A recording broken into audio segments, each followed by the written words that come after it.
আসসালামু আলাইকুম রহমতুল্লাহি ওয়া বারাকাতুহু ভিউয়ার্স। কী যা খবর, সবাই আসুনি বেলা। আমরা ফিলিস্তিন বড় অসহায়, আমরা ফিলিস্তিনের পাশে দাঁড়াইতাম।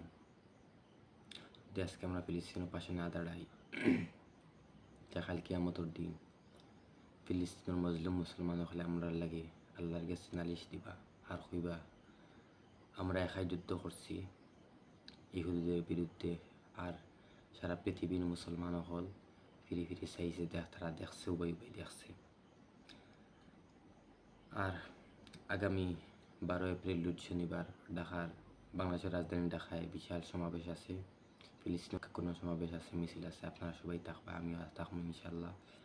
সেখানেও থাকবা ডক্টর মিজানুর রহমান আজহারি, শেখ আহমদুল্লাহ, এরপরে রেজাউল করিম আবরার, আরও অনেক থাকবা, অনেক আলিমহল থাকবা ইনশাল্লাহ। আপনারা থাকবা, আমিও থাকবো।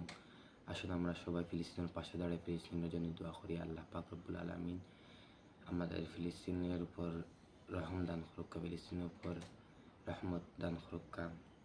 আমরা সবাই পাশে থাকতে আমরা মুসলমানের বিজয় হবে ইনশাল্লাহ। আপনারা সবাই দোয়া করবা, ইসরায়েলিয়া দায়ের দিতে আল্লাহ। সবাই ফিলিস্তিনের মজলুম মুসলমানের জন্য সবাই দোয়া করবেন। ভালো থাকবা, সুস্থ থাকবা। দেখা হচ্ছে 12 এপ্রিল রোজ শনিবার ঢাকা। আসসালামু আলাইকুম।